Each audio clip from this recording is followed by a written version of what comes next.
I'm not here to rip on Kobe, but you're saying basically you're just saying that it's only on paper that LeBron's better. But Well, how he's do not. those things I don't think he's correlate? better You on had to watch paper. it. I'm just He's a saying. better passer.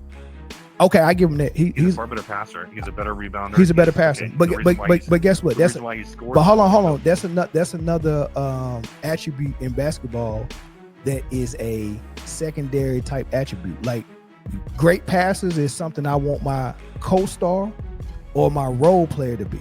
Like when you think about championship teams, right? Who was the best passer on the San Antonio Spurs championship team? Was it Duncan? Or was it Tony? Who was the best passer on the Celtics side? No. Hold on. Let me say this. Who was the best passer on the Spurs championship team? Tony Parker, right? Consistently, probably Tony Parker. Who was the best player? Tim Duncan, right? Who was the best passer? Who was the best passer on the Bulls championship teams? Scottie Pippen. Arguably. Who was the best player? Jordan, right? Okay. Who was the best passer on the Golden State Warriors championship team? Was it Draymond Green? Who was the best player? KD or Steph? Right? Who was the best hold on. Who was the best passer on the Boston Celtics championship team? Was it Rondo? Who was the best player? Garnett or Paul Pierce? So my point is this: the passing and the distribution, with the exception of Magic Johnson, usually goes to your co-star or your role player point guard. Muggsy Bogues, Rod Strickland, John Stockton, those were the passes. Gary Payton, but the Karl Malones, the Alonzo Mournings, the Larry Johnson, the Shaqs, those was the best players. We don't celebrate the best passer. We celebrate the guy that can't be stopped from scoring. Caller from California, can you hear me? Yeah, what's up, Mel? This is C Perfect. All right. Is the lag there? Hey, y'all let me know if the lag is there. Put a 1 in the chat if it's good. If it's lagging, put a 77 because Luca lags a lot. All right, go ahead, T Per. What's your thoughts? Like I'm on I'm on the same page with you, Mel, for a lot of what you say, like about intangibles. It's not all about stats and things like that. And I mean, like I said, I think Kobe's an incredible player, but when I think a lot of the hate, and like I don't by any means think that LeBron's the GOAT, but at some point you have to have a consistent criteria for how you're ranking these players. Is it rings? Is it how much help they had? It's like I guarantee if these people don't have if you have LeBron like outside of your top five, I have him at 2, but if you have him outside of your top 5, I can't take you seriously because you're saying that that's basically telling me that you're basing players off of emotion. Hey, you're really not using anything except for maybe ring count or something like that. You're not using analytics. You're not using averages. You're not using results on the floor. You're not going to talk about Kyle's appearances. You're not going to talk about defensive analytics. You're not going to talk about his all-time scoring average, which is at 4th all-time. He's top 5. You're going to talk about any of his records. And how Kobe doesn't hold a candle to those. Kobe was cerebral. He was a great player. I mean, I think he's a little overrated defensively, and I think the numbers attest to that. I think his own coaches attest to that. But Kobe's a top 10 talent for sure, and I don't think you can put him outside the top 10. But with LeBron, again, I'm gonna need if someone says that he's not a top 5 or even top 10 player, I'm gonna need you to show me who's on your list and why. Importantly, you can't just say they're winners because it doesn't hold water. You're going to have to, I say that you don't know basketball if you have him outside of your top 10, not to you, but to anybody who's like in our chat there who's saying he's overrated. Yeah, I accept the challenge, but before I want to hear you out. What's your criteria? My criteria is it's a bunch of stuff like winning his overall resume. Like how many MVPs do you have? What are your analytics look like? What do your averages look like? I don't use totals because I think totals aren't fair to players whose career got cut short, like Larry Bird, Magic Johnson, things like that. I use winning. Like your overall resume. What do your accolades look like? What are your achievements? Again, how impactful were you to your team? And those are all things that LeBron exceeds in. I think really the only players that you can say beat him all across the board or in more categories are Mike and Kareem. Okay. All right. So here's how I look at it, right? I go based on what the most important thing is in basketball, right? Right. If I was to ask you, um, I list 5 things. I say winning, right? I say scoring, Mm-hmm. Mm-hmm. defense, um, let's say analytics, stats overall, rebounds, let's say, I don't know, let's say teammates. I don't know. So if I was to Mm-hmm. ask you out of all that list I named, give me the top 3 things that are most important to the game of basketball. To me, I mean, like I said, it's your entire body of work. It's No, your no, no. The top three analytics. It's things. Like like it's a lot top of three things we can things. list, but give me the top three Mm-hmm. things that are most important to Uh, basketball. top three things. Top three things to me are your accolades. No, no, no, no, no. Your To basketball, not a player. What's the top 3 things oh, that's important to like basketball? what you for the sport. Yeah, the sport is like I it's all mean, all right. obviously, I help you out. We only play the sport for one reason, right? We're competing yeah, so you play we to can win. to win, correct? Yeah, So absolutely. that's got to be number one, right? I mean, sure, but there's a lot that goes into that. Yeah, but we get there. So winning would be number one. So that's what we're Mm-hmm. all playing for. So that has to be in high regard, right? Now, what do you do in order to get a win? What's more important to winning? Scoring, stopping your man from scoring, or your stats? It's how well you do on both ends of the floor. Okay, so How much of an impact you can. scoring and defending. So winning is the number one objective. Scoring and defending is how we reach that objective, right? So Okay. one would think for me, this is how I look at it. The most important things to winning the basketball game is scoring the most points. And one of the ways you score the most points is by scoring and stopping your man from scoring. Those are the 2 most important things, right? So winning is the top priority. Scoring and defending is how you reach that. And then everything else is secondary to that, because if I play great defense, guess what I'm probably going to do? I'm probably going to force you to miss a shot. And what happens with a missed shot? Someone grabs a rebound. But if I can't force you to miss a shot, you don't get a rebound. If I can't score the basketball, you can't get an assist. Guess what I can do without an assist, though? I can score the basketball. I don't need you to assist me to score. But in order for you to record an assist, whoever you pass the ball to have to score. So the ability to score is still king. Okay. No one is trying to build their team around the best passer in the league. They're trying to build their team around Mm-hmm. the best scorer in the league. Yeah, and LeBron James is a better scorer than Kobe Bryant. And that's false. That's false, because Okay. you can break down scoring into a lot of different categories. You can break it down to what I do with the ball, what I do without the ball, what I do in the post, in the paint, in the mid range, catch and shoot, dribble pull up, dribble penetration, 3-point free throw, right? Can I play Okay. off the ball enough for my co-star to star in his role as a point guard or a point forward, like Scottie Pippen or like Ron Harper or like Derek Fisher or Lamar Odom or Tony Kukoc? Like, can I do that, or do I have to have the ball too?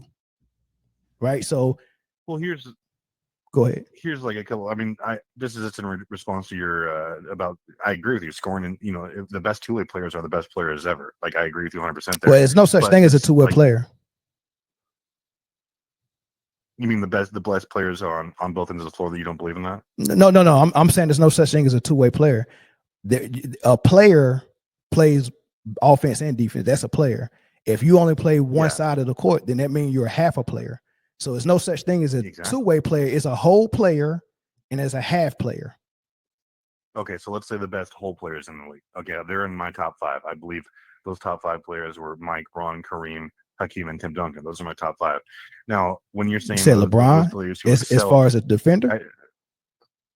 Sure, LeBron from 2009 to, or I'm sorry, from 2008 to I believe 2016 was one of the best two-way players we've ever seen by any measurement. 8 You talk years. about on off. Sure, I mean that's how like many? you're talking about people's prime. Okay, that's You're talking about interesting. people's prime. Like let's say, like okay, talk about Hakeem Olajuwon. He had, if you're talking about analytics, he was one of the best overall players we've ever seen. That didn't equate to multiple championships, except for like in 94, 95. Why? Because his team was also dog water defensively. He was the guy lifting those people up. It's not all about just one man and what you can do. You have to have teams have sustained success. LeBron found that out the hard way, obviously, and that's why he went to Cleveland or to Miami. But he For a super was the team. driving force behind. Sure, if whatever you want to say. But again, this man was performing at one of the highest levels we've ever seen. But it's not all Who, about in winning, Cleveland right? or And in Miami? Both. He was in his first in Cleveland, especially. Okay, so his first year, Like when he was his winning years in Cleveland, where he got MVPs and was performing at a high level, one of the highest level ever. What level was the play? What level was Paul Pierce performing at when he put him out? Or what level was Dwight Howard performing at when him and Turkoglu put him out? Or what level when he went to Miami was Dirk performing at when he beat him in the finals? Or what level was Tim Duncan performing at when he beat him in the finals? And what level was Kawhi performing at when he also helped Tim Duncan beat him in the finals? Or what level was KD performing at when he beat him in the finals twice? Right. So all this high level that he was playing at, if he was at a high level, then there was players at a way higher level because he lost 6 times in the finals. And when he was the favorite to get to the finals, he didn't even get there because Dwight Howard sent them home. You're talking like it's a one-on-one competition now. No, those teams were in those moments at least objectively better. Did LeBron choke in 2011? Of course he did. I think he also choked in 2007. But you're making it seem like it's a one-on-one competition when it couldn't be further from the truth. Well, no, I was just juxtaposing that to what the point that you just made when you said LeBron did all of this and he was performing at this great high level, like it was just him doing it. Sure. What was not Mo Williams and Delonte West performing very well when they was winning? A ton of credit. Of course, they had great games all around. But LeBron, just like many of the alphas we talked about, was objectively the best player on every single one of his teams. But he wasn't the best player on the floor. Dwight Howard was. Sure, it was in that series. No, Dwight Howard was for sure. Dwight Howard, you think so? I mean, when Dwight led Orlando to the finals and beat LeBron James convincingly, Dwight was the best player on both ends of the floor. You think he was the best? You think he was better offensively than LeBron James in that series? In that series, 100%. LeBron was averaging like 35 points per game. See, and there you go with the stats again. Remember, everything must go toward winning. No, the reason why exactly, but it wasn't because LeBron or that he was better than LeBron, was because that team stepped up. Why was that team performing higher than the team that had the best record in the league? Because they caught them. They matched up well. They just outperformed them, hit their shots, better coaching. There's so much that goes into a 7-game series and who wins it. It's not about who has the best record. I think the Cavs obviously were favored, should have been favored, and just like they were the next year. But if you're going to put it on one, like, okay, we talked about Bill Russell, right? He won 11 titles, but he was like the 5th leading scorer on his teams during those final runs. We don't like knock him negatively for that, right? And that's why nobody used his multiple rings as a conclusion that he was one of the best players. I mean, it's context to it, but he's the ultimate winner, though, right? Yeah, he's a winner for sure. He's a winner. Okay, so I mean, there's not everything. I mean, LeBron has 4 rings. We're talking like he doesn't have any rings, but like again, but he got him the sleazy way. You remember when Tupac said, "I made a G today"? Yeah, but you made it in the sleazy way. Got him the sleazy way. He did get it in the sleazy way. Here's the thing. I think this is where we disagree. Well, but like, I don't hold it against you for having a criteria, and like, I just like to hear maybe your top 10 players. But I'm saying that I don't really count rings as the end all be all to a player's career, especially. No, it's not. It's definitely not the end all. Yeah, I'm with you on that, T. Perfect. It's definitely not the end all be all for rings, because, like you said, if you're going to count rings, well, first of all, when people bring up rings when they're talking about how they rank players, I hate when people bring up like Robert Ory. I mean, like, come on, Robert Ory's not even in the discussion. Like, he don't even get a chance to get his rings counted. Like, if we was all doing a ranking debate on the GOATs, and you had to come and defend yourself at the house, Robert Ory wouldn't even get an invite. Like, we're only inviting GOATs, so his rings don't even. Robert Ory, huh? Yeah. No, I mean, you're right. Robert Ory was a great role player who had big shots sometimes. Correct. He happened to have 7 rings because he was on all-time great teams. Correct. But I mean, getting back to like the whole Kobe thing, I think again, if players are in like and people want to say that Kobe was over LeBron, I don't care because I love Kobe Bryant. He's like my second favorite player of all time behind James Worthy. But I think that at some point, if you're just using things like, you know, nostalgia or ring count to put him over there, because it's not points, it's not per game, it's not rebounds per game, it's not assists per game, steals or blocks per game, it's not any kind of impactful analytic that we use to measure how they affected their team when they're on and off the floor. It's not that, because he destroys Kobe and all of those things, objectively speaking. If you're just talking about clutch, cerebral, or intensive, mindset, then sure, you can make an argument for Kobe, because I think he was one of the most driven and players in the league, and that rubbed off on his team to a degree, sure. But there's no argument for him having, as a better, more impactful player than LeBron James by any measurement.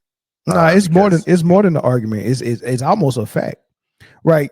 So I mean, yeah, because when you start saying, oh man, he clears Kobe and all these things, and it's all on paper, yeah, that's one thing. That like, if you're going to have the argument on paper, then you don't need to watch the game. Like, I can go and find someone from another country who's never seen basketball and show him the paper and say which player is the better. That's what people are doing. They're saying, give me the resume on paper. Let me not take into account anything I've seen with my own eyes, and let me determine who the best player is. I'm not doing it. What I'm doing is saying, I'm going to use my eyes because I have a trained eye, because I grew up playing basketball. I know what I'm looking at. If you don't know what you're looking at, you're going to have to use the paper. That makes sense. Like, if I built a car and I know the ins and out of it, I don't need the freaking manual to go under the hood and figure out what's going on with the car. But if I have no clue about what I'm looking at when I pop that hood, give me the manual. I have to look at a diagram to tell me what this pump is at. Or I have to look at the diagram to tell me. You get what I'm saying? But when you just watch a game and observe players and study them and say, that he's better than him, right? That's what scouts can do. He's better than him. But he averaged 3 more points. Yeah, but he's better. So it's got to be a reason why he averaged 3 more points. Why does he average more, but he's better and his team keeps winning more? Right? That's what the trained eye is for. The paper is for analytic stat nerds that who can't decipher what they see on the basketball court.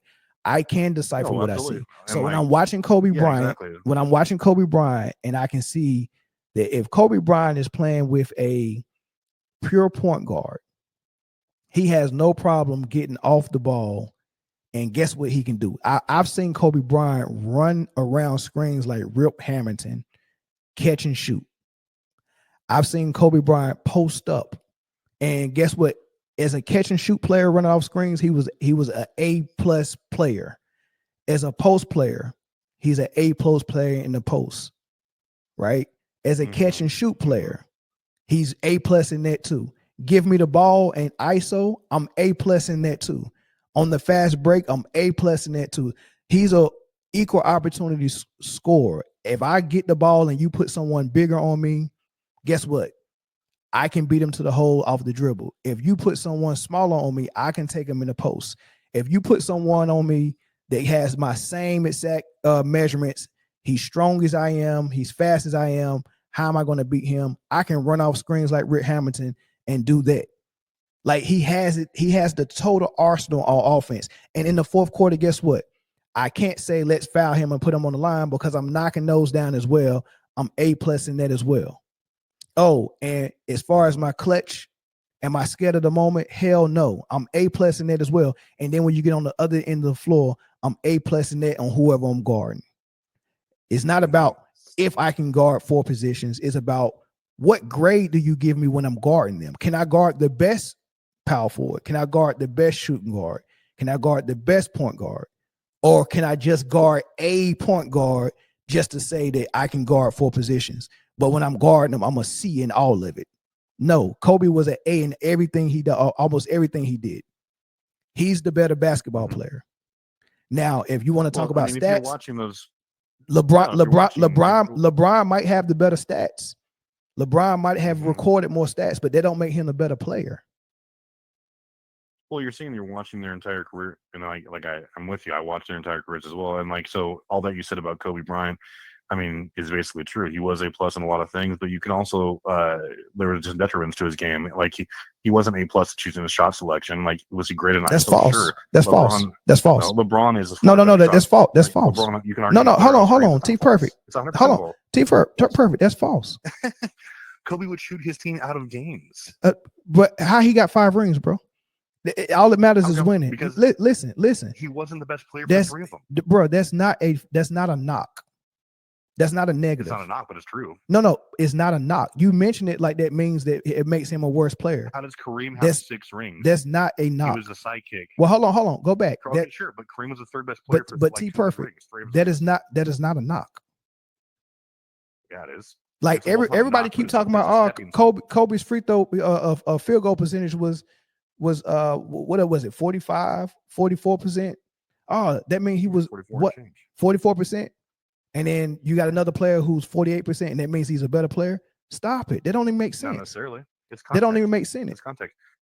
They don't make sense. He especially from 3 here. His shot selection was fine. Okay. His shot selection was fine. I'm sorry. I'm not here to rip on Kobe, but you're saying basically you're just saying that it's only on paper that LeBron's better. But he's not. I don't think he's better on paper. I'm just saying he's a better passer. Okay, I give him that. He's a far better passer. He's a better rebounder. He's a better passer. But guess what? That's why he scored. But hold on. That's another attribute in basketball that is a secondary type attribute. Like, great passes is something I want my co-star or my role player to be. Like, when you think about championship teams, right? Who was the best passer on the San Antonio Spurs championship team? Was it Duncan? Or was it Tony? Who was the best passer on the Celtics side? No. Hold on. Let me say this. Who was the best passer on the Spurs championship team? Tony Parker, right? Consistently, probably Tony Parker. Who was the best player? Tim Duncan, right? Who was the best passer? Who was the best passer on the Bulls championship teams? Scottie Pippen? Arguably. Who was the best player? Jordan, right? Yeah. Okay. Who was the best passer on the Golden State Warriors championship team? Was it Draymond Green? Who was the best player? KD or Steph? Right? Who was the best hold on. Who was the best passer on the Boston Celtics championship team? Was it Rondo? Who was the best player? Garnett or Paul Pierce? So my point is this: the passing and the distribution, with the exception of Magic Johnson, usually goes to your co-star or your role player point guard. Muggsy Bogues, Rod Strickland, John Stockton, those were the passes. Gary Payton, but the Karl Malones, the Alonzo Mournings, the Larry Johnson, the Shaqs, those was the best players. We don't celebrate the best passer. We celebrate the guy that can't be stopped from scoring, because that starts all of your offense and all of your championship. I've never seen a timeout for a game-winning shot and they go into the huddle and say, I'm about to draw up the game-winning assist. No, they draw up the game-winning shot for their best player. And you don't need an assist for it. Give me the ball, get out of my freaking way. So no, I'm not going to celebrate LeBron being a better passer than somebody and try to use that to say he's a better player. Not just one of the many things that makes him a better player. He's not a better player. We're not even talking about accolades. But that don't make him. Disagree. That don't make him a better player. That make him more. That make him the more decorated player, not the better player. Okay. I mean, if you're talking about cerebral things from Kobe, that sure. I mean, but again, he scores better because he takes better shot selection. That's false. He don't score better than Kobe Bryant. Not even LeBron believes that. He don't score better than Kobe Bryant. You want the last shot and you giving the ball to LeBron over Kobe? I mean, no. Kobe was exceptional at ISO. Kobe was exceptional at it don't have to be ISO. Kobe Bryant can score in a phone booth. Who needs the most space to get their shots off, Kobe or LeBron? LeBron's game has evolved. No, but he need a lot of space, right? He need the paint wide open. Not necessarily. He needs a screen at the top of the key. He needs shooters all around, so no one can be in the paint and cheat out the shooters. He need all of that, right? When it comes to LeBron scoring and getting the high percentage shots, he needs shooters. He needs no post player in the paint. He needs the paint open. He needs a high screen roll.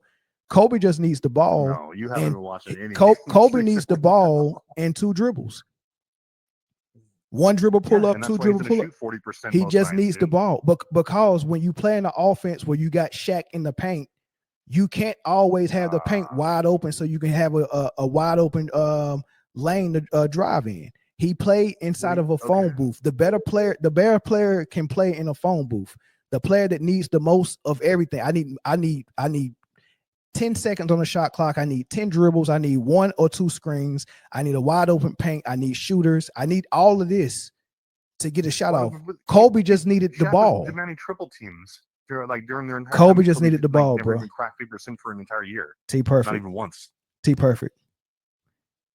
Kobe just needed the ball. Kobe needs the ball. Okay.